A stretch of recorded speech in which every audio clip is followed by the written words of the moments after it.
दोस्तों यह उस समय की बात है जब परशुराम अपनी गुरु विद्या पूरी कर भोलेनाथ से अस्त्र प्राप्त कर कर अपने पिताश्री के पास लौट रहे थे। तब वह बहुत ही ज़्यादा प्रसन्न थे क्योंकि उनके पास परशुर नामक अस्त्र भी भोलेनाथ के द्वारा प्राप्त हुआ था। तब वह बहुत ही ज़्यादा प्रसन्न होकर अपने पिताजी को जब देखा तो और अधिक प्रसन्न हुए और वह सीधे दौड़ते उनके पास जाने लगे। और उनके पिता इधर इस सोच में डूबे थे कि उनके 4 पुत्र उनकी आज्ञा का तिरस्कार किया था, इसलिए वह बहुत ही ज़्यादा दुखित थे और वह इसी सोच में डूबे हुए थे। मगर इधर परशुराम ने जब पिताश्री कहकर पुकारा तो उन्होंने देखा तो उन्हें एक बार फिर खुशी का मौका मिला और वह अपने उदास मन को इस प्रेरणा से मनाते हैं कि उनका 5वां पुत्र राम उनके पास आ गया है। तब उन्होंने तुरंत ही परशुराम को अपने गले से लगाया और परशुराम की कुशलता पूछने लगे। और फिर परशुराम ने भी अपनी कुशलता बताते हुए कहा कि किस तरह से मैं भोलेनाथ से समस्त अस्त्र विद्या प्राप्त करके लौटा हूँ।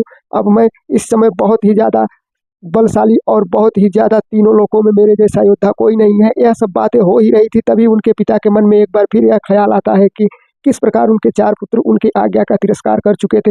तब उन्होंने कहा कि क्या तुम पुत्र मेरे 4 पुत्रों की तरह मेरी आज्ञा का तिरस्कार कर दोगे, ये हमारे आज्ञा का पालन करोगे? तब परशुराम ने उन्हें वचन दे दिया और कहा कि पिताश्री आप आज्ञा करके देखिए, कोई भी कार्य हो मैं अपने प्राणों का मोह किए बिना आपकी आज्ञा को पालन करूंगा। और हे पिताश्री आपने ऐसा क्यों सोचा कि आपकी आज्ञा का तिरस्कार होगा, क्योंकि मैं तो मेरे गुरु द्वारा सीखी गई विद्या में यही सबसे अधिक सीखा हूँ कि अपनी माता पिता की आज्ञा का सर्वप्रथम पालन किया जाए। तब उनके पिता यह सब सुन बहुत ही ज़्यादा खुश हुए, परंतु उन्होंने अपनी आज्ञा का नहीं उनके सामने बयां किया। कहा कि परशुराम मैं तुम्हें उस समय आज्ञा दूंगा जब तुम्हारा लक्ष्य तुम्हारे नज़दीक होगा। यह कहकर पुत्र और पिता दोनों अपने आश्रम की ओर चल दिए जहाँ उनके 4 भाई और उनकी माता स्वयं विराजमान थी। तब वह जब दूर से ही अपनी माता जी को देखते हैं परशुराम तो बहुत ही ज़्यादा खुश होते हैं और वह दौड़ते दौड़ते अपनी माता के पास जाने लगते हैं। और जब वह अपनी माता के निकट पहुंचते हैं तो अत्यंत प्रसन्न होते हैं परशुराम और उनकी माता भी बहुत ही ज़्यादा भावुक होकर उनके सामने अश्क बहाने लगती हैं। और परशुराम तो पहुंचते ही उनके चरणों में गिर पड़ते हैं और माता जी को प्रणाम करते हैं। मगर उन्हें क्या पता था कि आज जिस माता को प्रणाम कर रहे हैं उसी का ही सर काटना होगा, यह परशुराम को कभी भी नहीं मालूम था। तब जब उनके माता जी ने अपने पतिदेव यानी कि गुरुदेव जो कि परशुराम के पिताश्री थे उनके जब चरण छूने गई तो वह दूर से हटकर तुरंत ही परशुराम को कहा कि पुत्र तुम्हें अपना वचन याद है ना कि ममता के मोह में बहकर वह भी भूल गए हो। तब परशुराम ने तुरंत ही कहा कि जी पिताश्री मुझे अपना कर्तव्य याद है और आपका वचन भी याद है।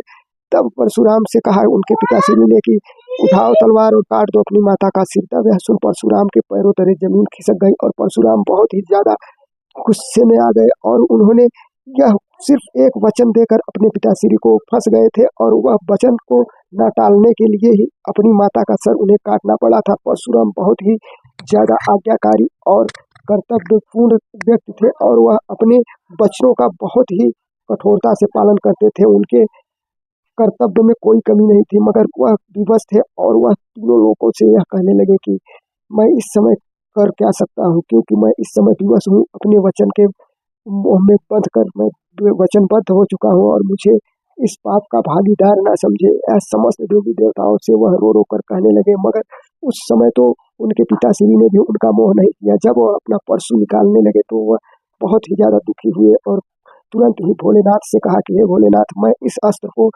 कि जगत के उद्धार के लिए आपसे प्राप्त किया था, मगर इसका पहला वार मेरी स्वयं सबसे प्रिय माता पर ही होगा। तब यह कहकर परशुराम ने अपना परशु अस्त्र निकाला और वह उस अस्त्र को लेकर जब अपनी माता के निकट पहुंचे तो तुरंत ही अपनी माता के चरणों पर गिर पड़े और कहा माते मुझे इस प्रहार से क्षमा करना, क्योंकि मैं विवश हूँ, मैं अपने पिता के वचनों में बंध गया हूँ और मुझे इस आज्ञा का पालन करना ही होगा, इसलिए हे माते मुझे क्षमा करना।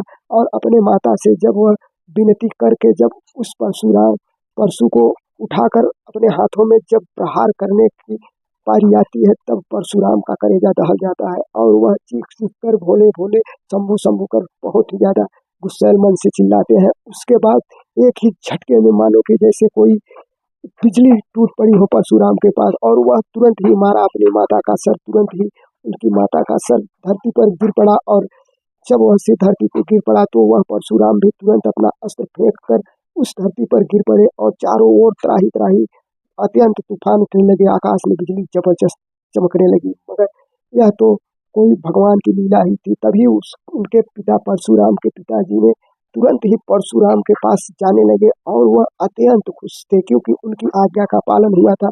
उनके पांचवें पुत्र द्वारा उनकी आज्ञा का पालन हुआ था और वह बहुत ही ज्यादा प्रसन्न थे। इधर जब परशुराम अपनी माता की शोक में रो रहे थे तभी उनके पास जाकर उनके पिताश्री ने तुरंत ही उनके पीठ पर हाथ रखा और कहा, हे पुत्र, तुमने मेरी आज्ञा का पालन किया है, इससे आज से तुम सबसे प्रिय मेरे पुत्र हो, सभी पांचों पुत्रों में सबसे प्रिय मेरे परशुराम पुत्र हो।